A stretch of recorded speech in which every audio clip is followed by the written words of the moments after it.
It's 4 o'clock. So.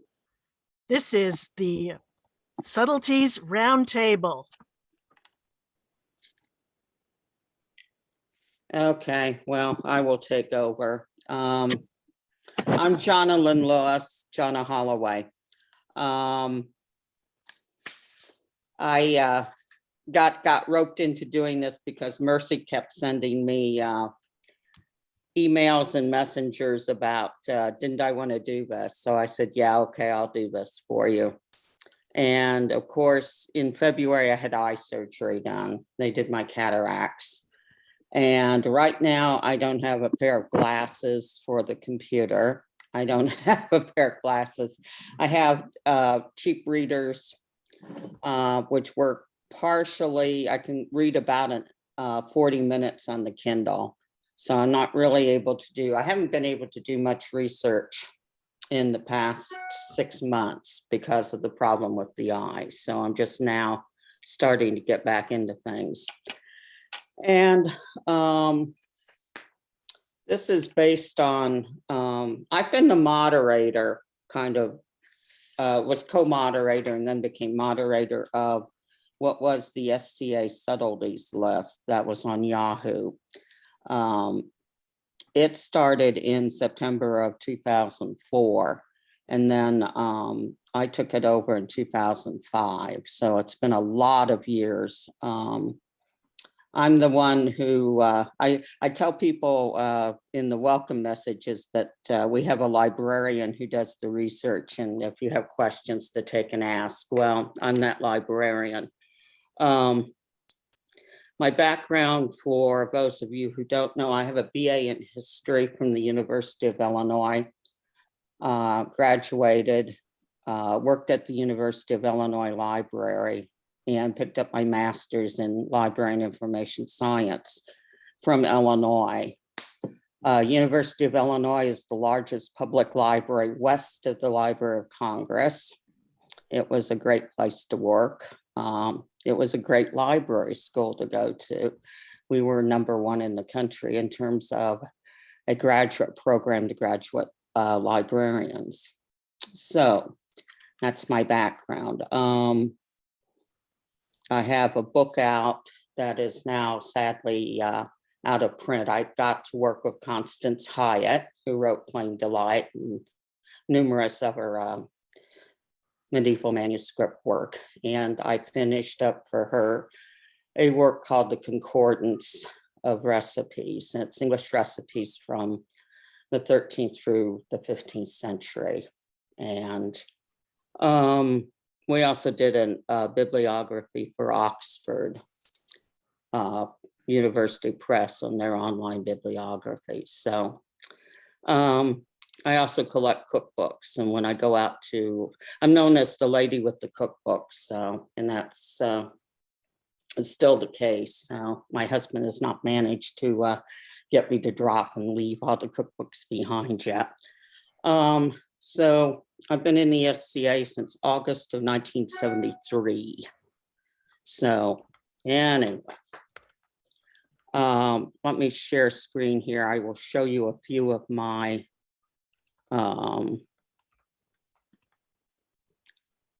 different things. Can I get this to? This is the Green Man. This was a cover of Tournaments Illuminated.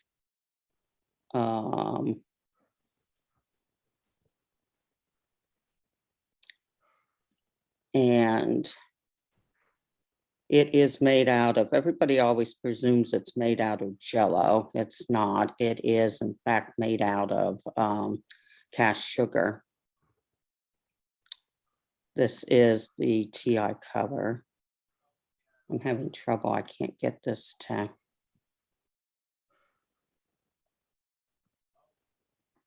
Oh. I don't know what's that in the upper corner? That looked intriguing.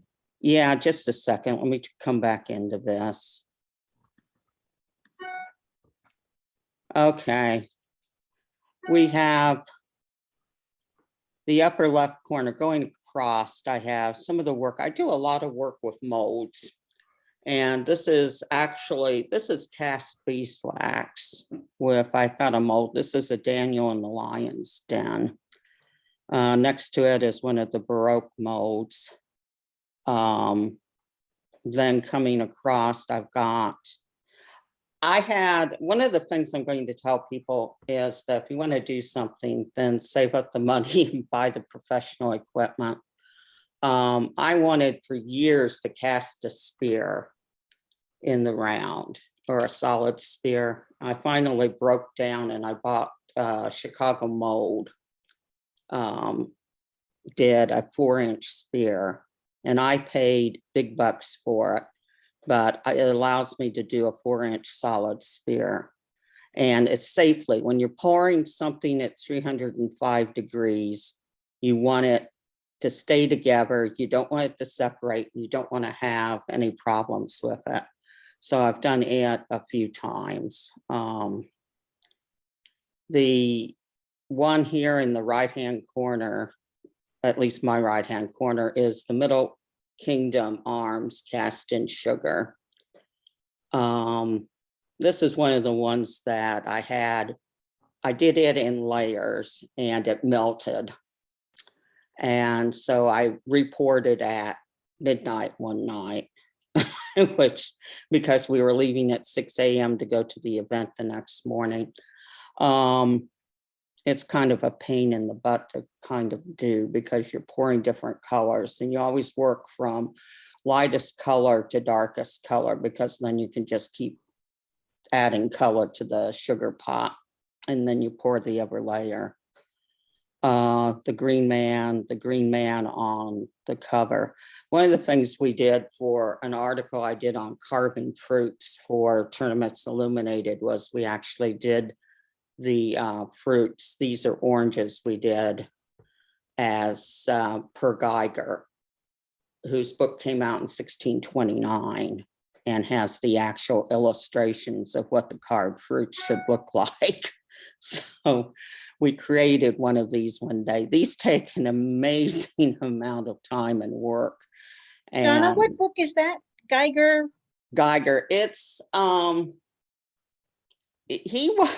it's published in Italy. I'll put the title up on the subtleties list later. I've talked about it before.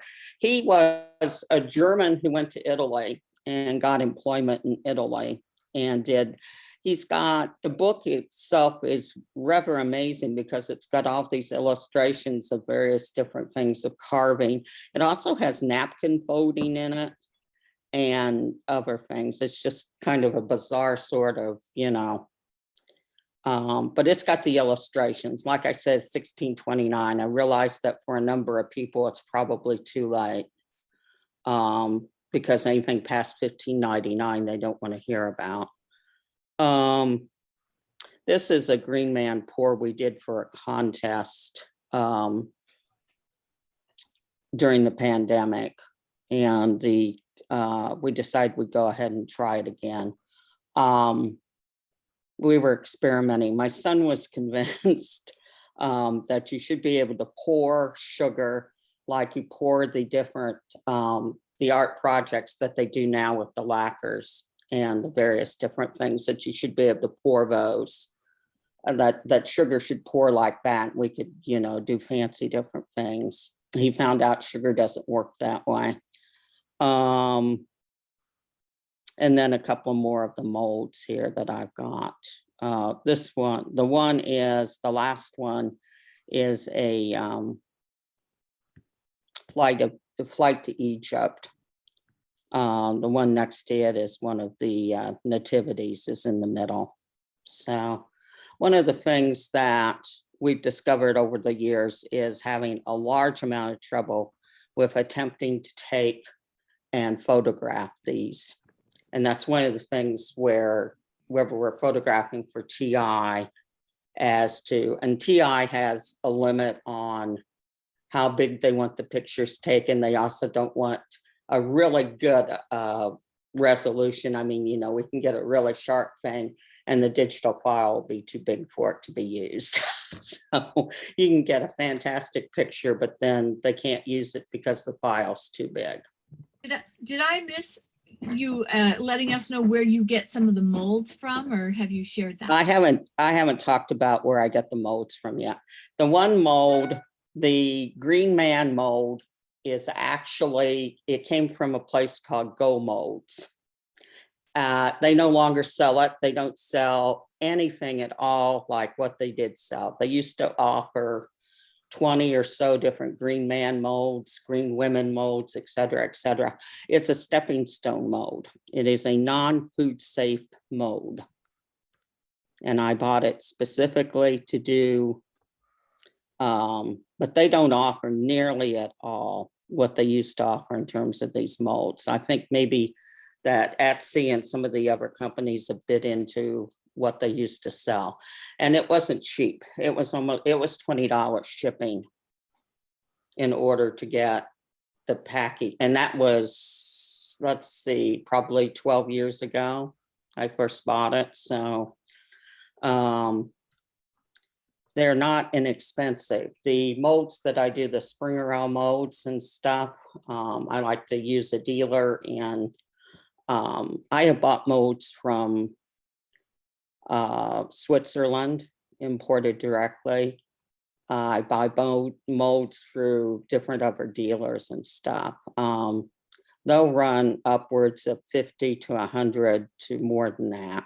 The Swiss mold, the one really big one that I bought from Switzerland was the Noah's Ark mold, which is probably around 1,700. And it ran $130, and I've had it for about 20 years now. So I don't know what it would sell for today. The one dealer in Switzerland has 4 molds that are dated before 1600. And those molds, all 4 of them run about $200 with shipping, was what I paid the last time when I ordered those. But I do own all of those. The nativities, the big nativities run $100 or more, depending. I mean, you know, the smaller molds can run 30 to 40 now. Of course, anything with shipping now from the continent is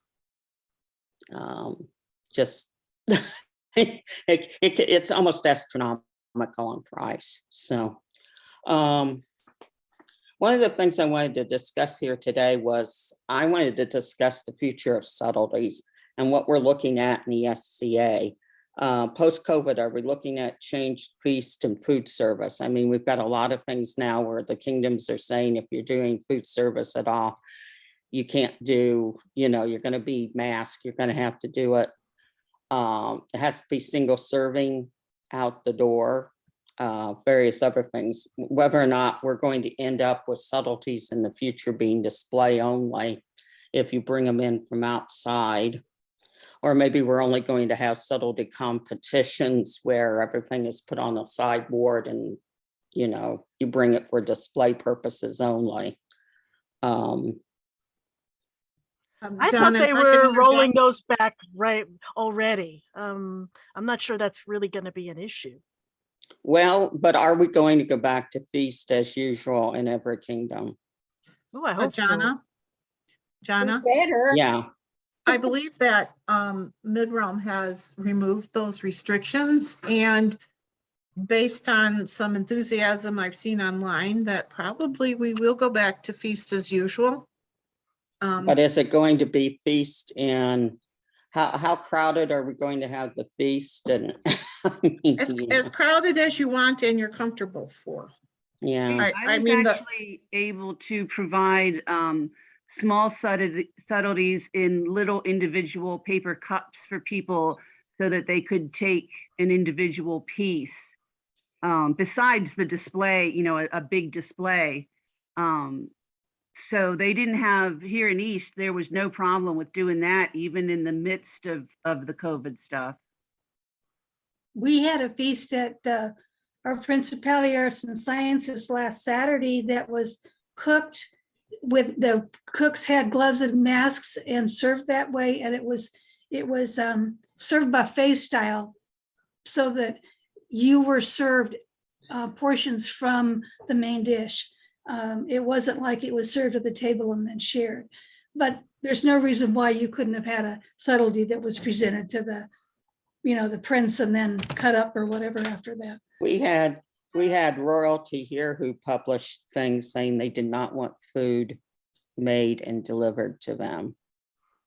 Then that's up to the royalty, but. Yeah, I'm sure I think that that would was, be- I mean, I'm not comfortable at this point going somewhere without a mask, but our whole state has eliminated masks as of Monday. yeah. Yeah, you need to have a look at the board directives of this week. They've Yes. just dropped the requirement of contact tracing. And I think we really need to be guided by that at this time.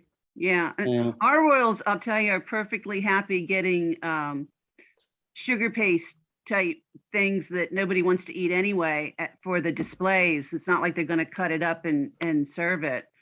So I tend to do something like that for them, and then figure out some little treat to put with the feast service. Mm-hmm. The other thing that we're going to have to look at too is that I know a lot of the modern laws around feast service are changing. I don't know what they are in the various states, but I know here in British Columbia, in Canada, they're definitely becoming more strict.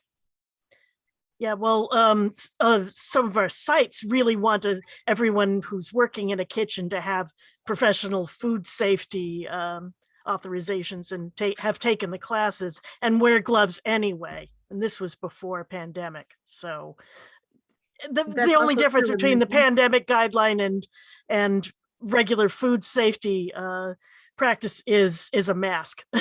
But we were doing the frequent hand washing and the gloves and the hair controls and things like this that. becomes long a before this. problem because subtleties are usually created at home. They're not created in the kitchen at the day of the feast. So you're bringing them in from the outside. Now, if you're doing them as display only, that's one thing where they're being set on the sideboard and you put a sign on it that says not edible. Well, don't sneeze, okay? There's a lot of stuff that you make at home and then bring to the feast. Right, But most of our feasts are pre-cooked. A lot of them are pre-cooked and then finished at the feast. So you have to watch out for your food safety standards at home anyway. Where So- I am, we've had to have a lot of feasts that were brought in the inserts for portable ovens and then heated in portable ovens because there was no kitchen. So you have the issue of how do you keep them from wherever you originally made them and put them in the portable oven insert until you get them into their heating unit and heat them up. Yeah, That's a whole nother food safety issue. yeah, that's a whole outside other the issue pale of this discussion.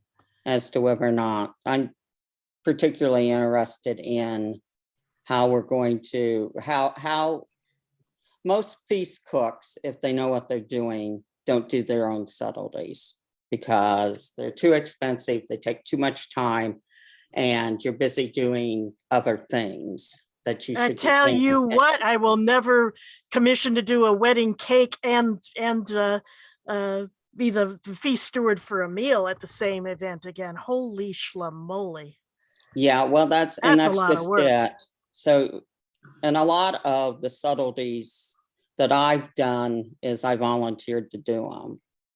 And you never, ever, I mean, you don't recoup anything on them. It's kind of like drive-by subtleties. So It's like- an art form. It's well, why it's a it's service. whether or not it's somebody's chemistry. got the equipment and the time and they know what they want to do and they can adjust to the theme and bring it past.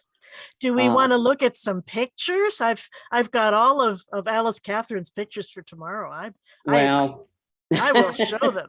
I will show what I've done. Let me show you recent work. My Viking ship. Let me show you it.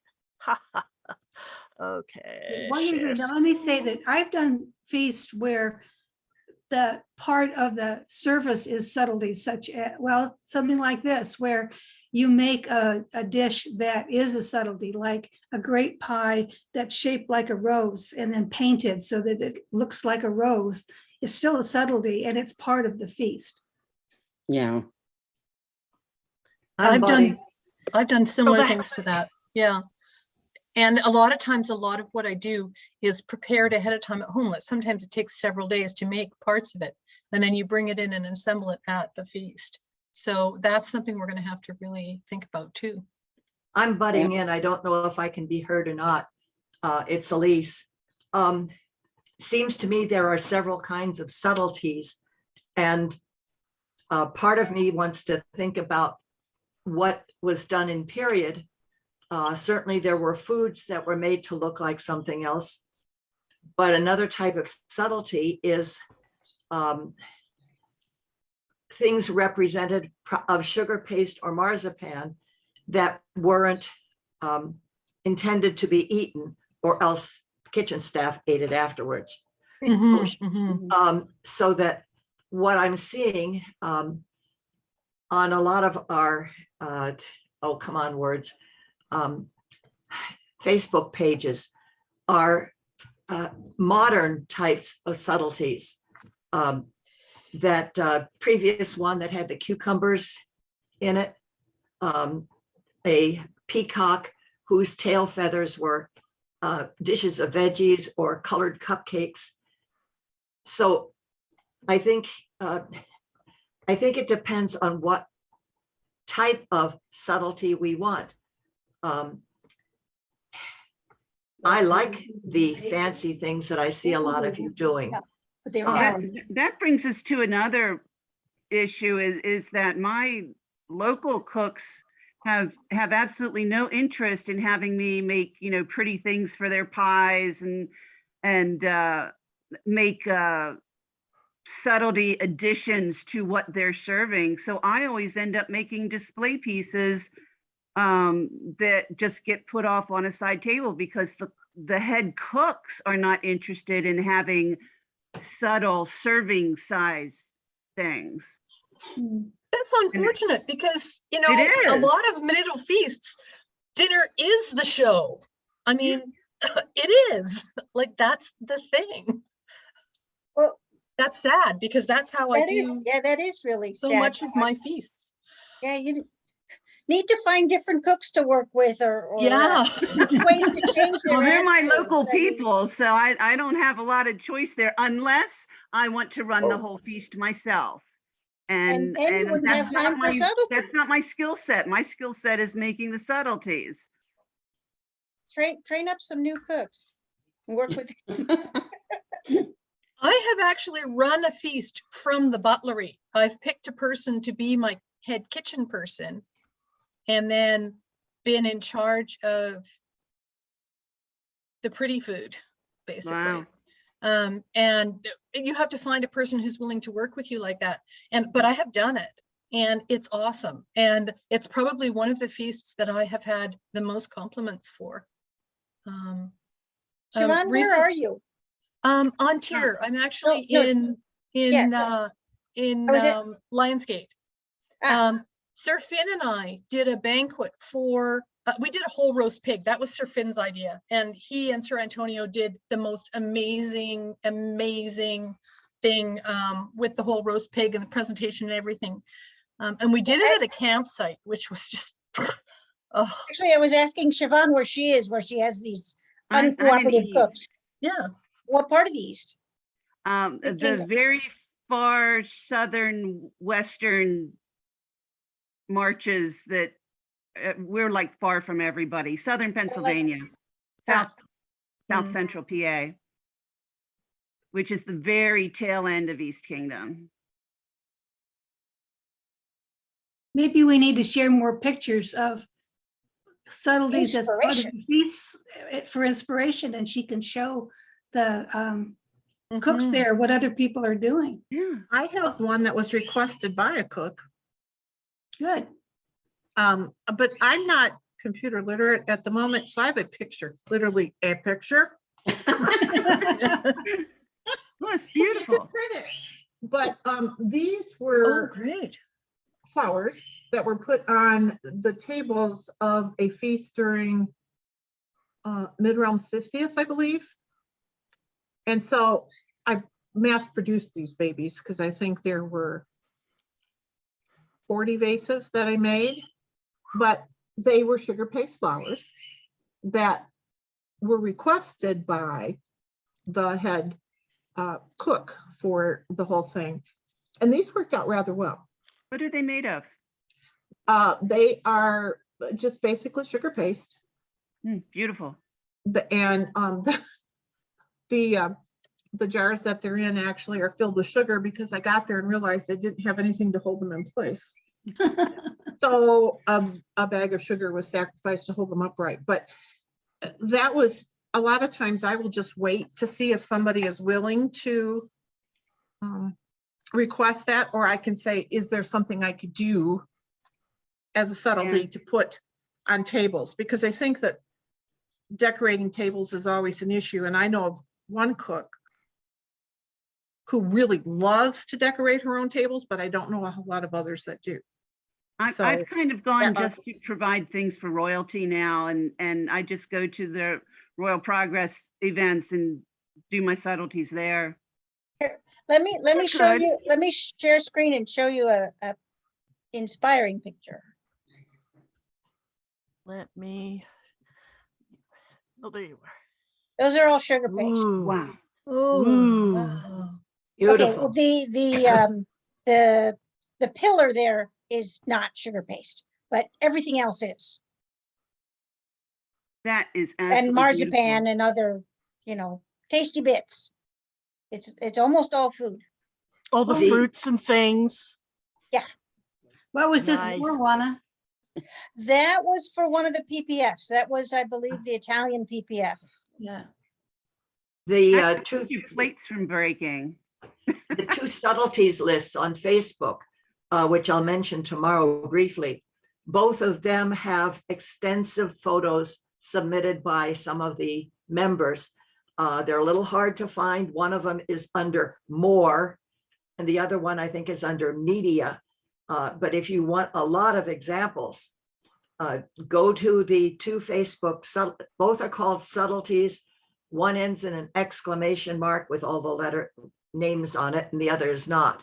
But they will give a lot of inspiration. And Do you if you guys- want some bad ones, early ones, go to my website because I put a bunch of them. I think I Hey even now, put hey now. We all have to start somewhere. yeah. Even you, the great goddess of sugar work. Oh, God. Well, that's why if you go to my webpage, dameelise.com, it says, go and one up me.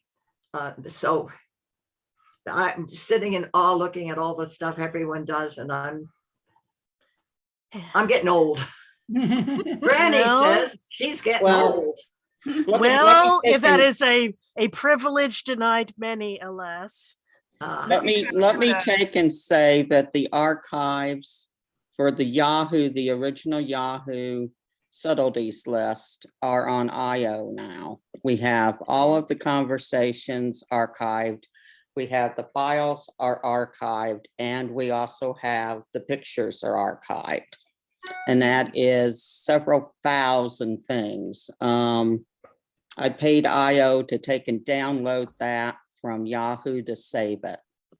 And it is, we don't have a really active presence on IO because I don't post to Facebook and then take and copy the post over and put it up on IO. I had to make the decision as to how much time I had, and when the group switched to Facebook, I basically went with the Facebook.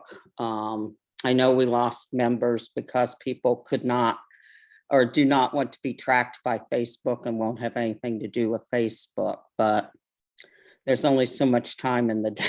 to take and run this.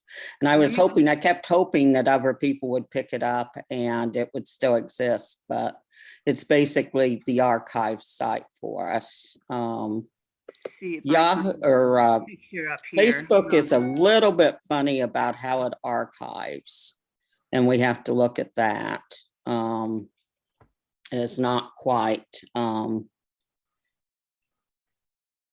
This is the kind of thing I end up doing. This was for a coronation. Wow. What is the significance of the three-headed cobra? That's our current king's heraldry. He has the triple-headed cobra.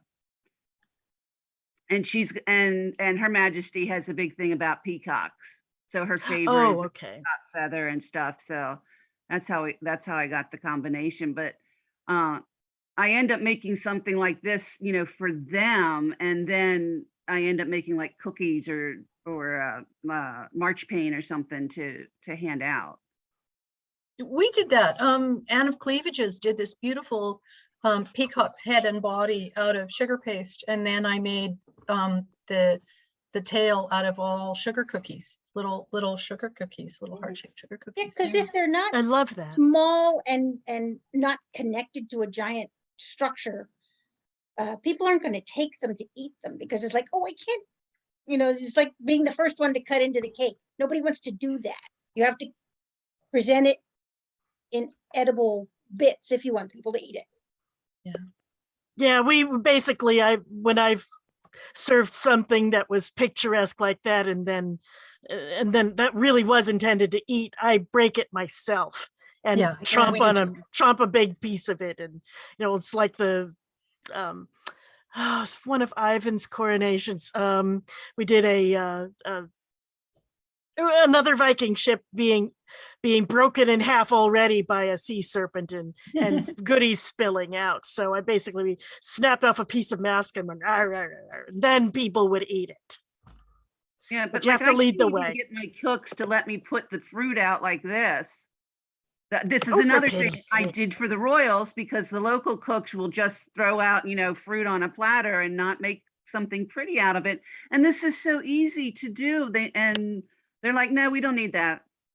We shouldn't have subtleties except for when it's a royal progress. And I could do something like this at home and bring it. So I just do it for their majesties now, instead of the local people. That's too bad.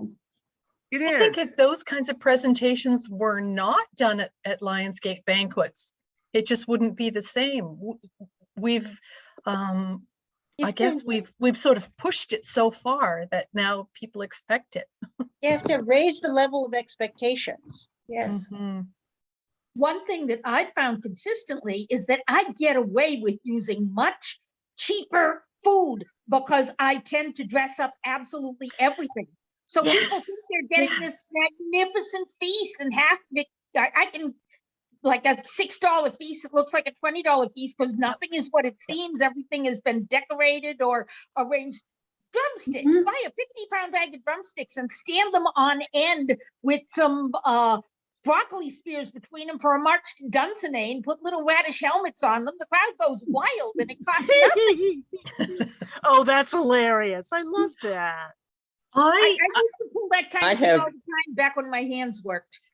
I have had problems with, we were decorating the dishes as they went out for One Crown feast in the back. And the woman I was doing this with had specifically brought beautiful little marzipan items to put on, like the plates going to the head table. And we get them all decorated, and then word comes back that one of the crown princesses or one of the princesses, somebody at the head table was allergic to almonds and everything had to be taken off. And then there was a question of whether or not we should toss the dishes and they should be totally replated. And these days you start out and you do something and it's like you need to check in advance every single little food allergy. Actually, but you we do didn't Well, skip- even that know- you do we have to didn't do even- that. No one had told us, had mentioned in advance of, oh yeah, we're gonna have a food allergy at the head table because we invited so-and-so to sit with us. And it was like, That's, it's that's on the standard head diner. table. That is not on the cook. If you don't tell the Yeah. cooks ahead of time, you're Yeah, out of well, luck. Bring your own and damn. this time it was the decorators, just for, we were trying to make things look nice, and you were supposed to, Yeah, these no, were they should have set out told on you ahead certain of time if there dishes was and- an allergy. Yeah, they have to, Oh. allergies have to tell you know, ahead of time. and And Yeah. a lot of times people will put that in the site copy about if you have an allergy, you have to let us know ahead of time. yeah. We often put the ingredients for the feast, we post them up next to the kitchen Yeah. door. So that people can look Yeah. and see if there's something that they need to skip.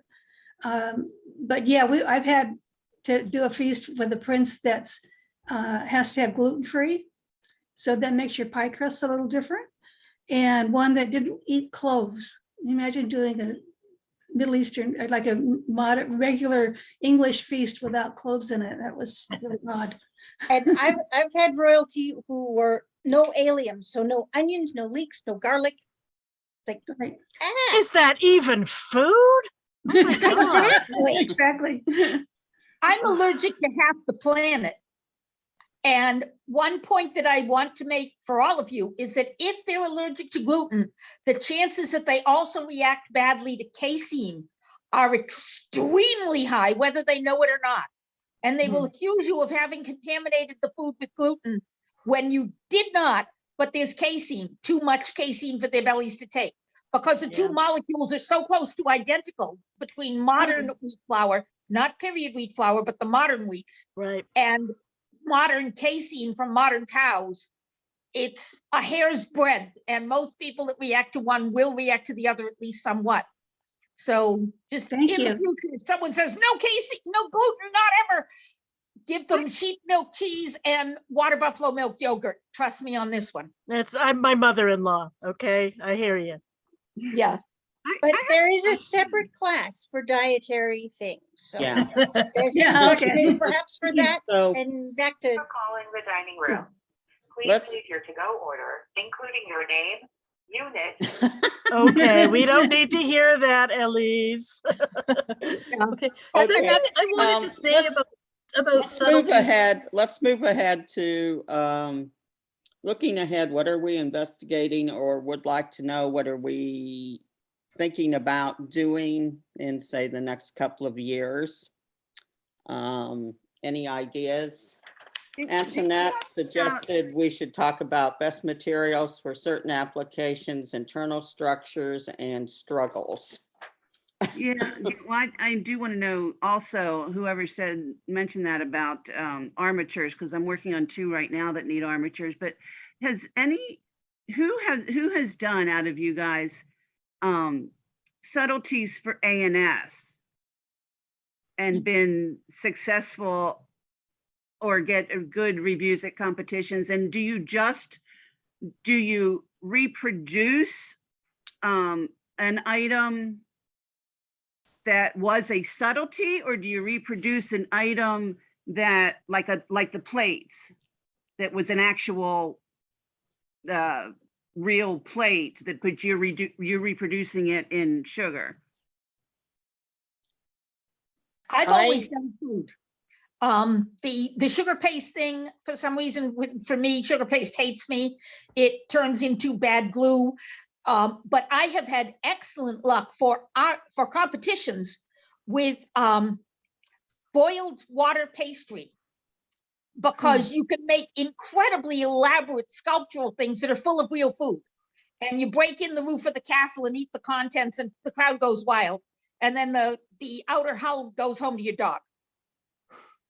Yeah, we did that with bread. We had a big bread roast and we broke it open and there was a whole roast beast like a roast inside, but we broke it open and then we took it back to the kitchen and chopped it up and served it.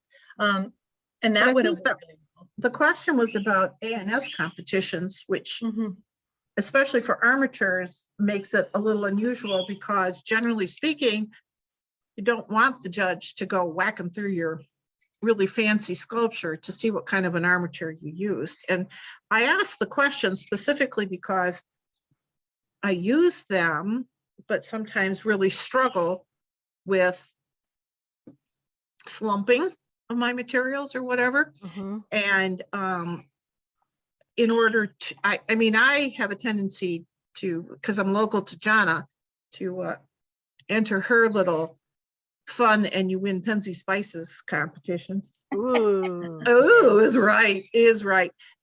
But so they aren't intended to be eaten and they aren't intended to be judged, although I won't do anything if I can't really document it. But what's inside is not necessarily shared with people. I think I for actually- A and S, I have to admit, I don't really enter the King A and S, in part because several years ago I wrote the rules. I don't think that it's fair for the person who wrote the rules to either judge it or enter it. I just find that to be anathema. I mean, you know, so I wrote the rules and now I'm going to take and enter the contest and win it. So no.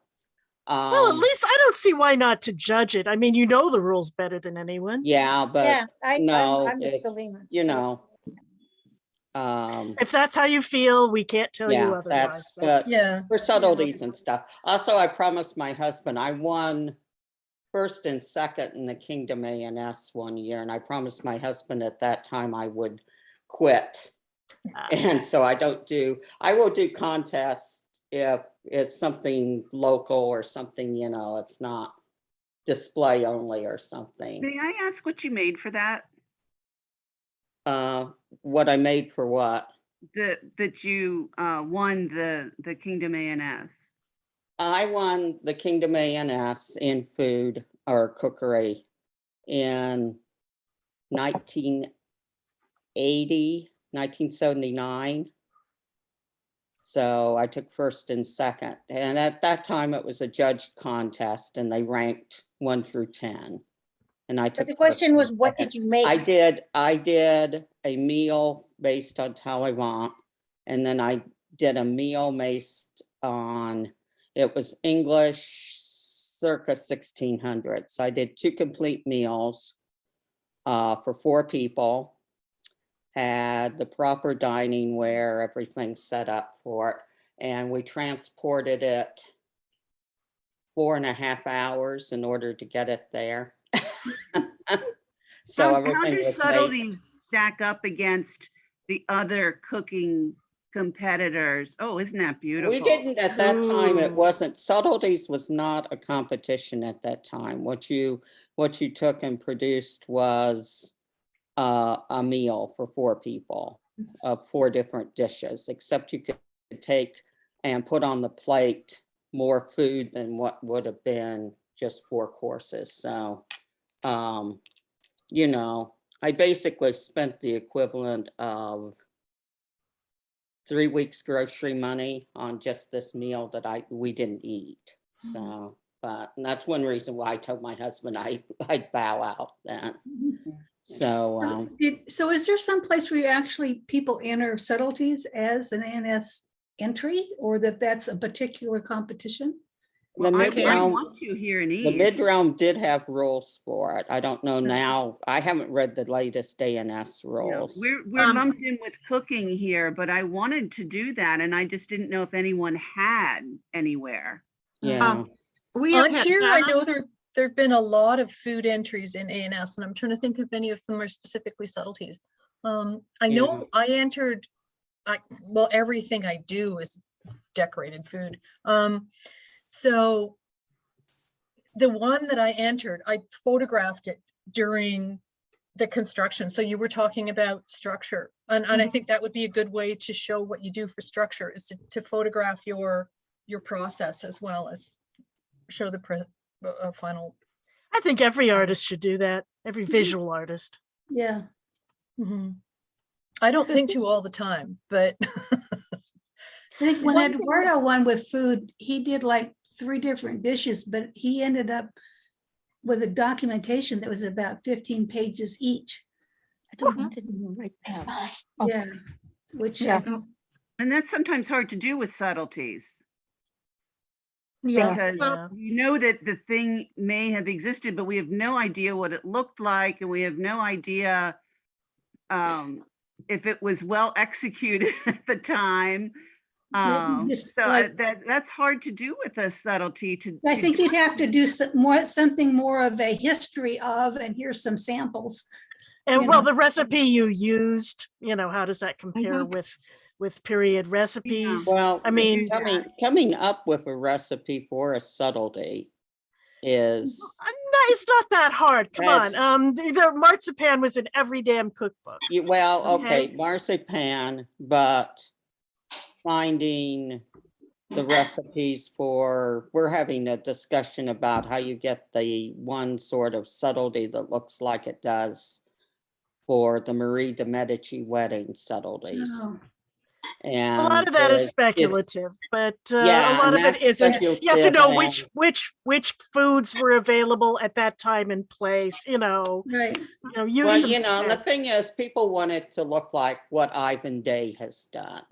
Because Ivan Day, when you go and you look That at, takes practice and the right well, it also tools. takes, Ivan does molds. Yeah, and the he right We're going to tools. talk about Yeah. Ivan Day somewhat tomorrow during Alice's Yeah. hour in the morning. Well, Okay. I'm I the see person, someone a I'm the couple of person photos who's for sitting screen sharing. here with one of Ivan Day's sugar paste sculptures of Neptune sitting on the sculpture is sitting on my dining room table because he gifted it to me. Pictures, when come on, bring your fib, bring it Right. over. Put Show it us. in your camera. Show us. So, No, I can't, well, Yeah, it's hard to admit I'm not a sculptor. yeah. Mhm. You I see, use a I lot of molds. married I a have a Hollywood couple of prop. pictures. Can I send them to someone for screen sharing? Thank you. I married a Hollywood prop man, and as soon as this thing is over, man, I am getting him in on this. One of the biggest and also probably easiest in terms of technical construction and well-received subtleties I have ever seen was they made a litter, to carry a big thing on. Mm. And they had everybody in the local group who had a bread machine make bread machine loaves. So they were big bricks. And they made a castle that they put a big giant castle on this litter with a little kid inside to like throw things to the populace as they paraded this through. And then every table got multiple loaves of bread because you just take the thing apart and then everybody's got tons of bread. It was a good group project. It was large and showy. Not other than building a litter, which isn't all that technically difficult. It was a good group project, made a good show. So that would be something, Siobhan, to get your local group into. Oh yeah, food can be pretty as well as tasty. Yeah. Food can be fun. Food can be a group project. So just a thought, just to throw that out there for anybody who wants to riff on that idea. Somebody was talking about period subtleties. And back when there was a complete anachronist on the Eltham ordinances, I was proofreading, and there are two subtleties mentioned in that. It's an early 1500s banquet for Catherine of Aragon. And the one subtlety or list of items, wages of 7 cooks for making a subtlety with a dungeon and a manor place set upon 2 marchpanes, garnished with swans and cygnets swimming about the manor. The other one is to Hugh, master cook to the princess, for cutting of a tower set on a marchpane, and 2 chessboards and chessmen garnished with 100 fine gold wafers. Fine gold, I guess, and wafers is the next one. Then it gives a list of items that were counted for it. Wafers, green paper, white silver paper, cinnabar paper, fine gold paper, white paper, veins. We figured out are like standards with little flags on them.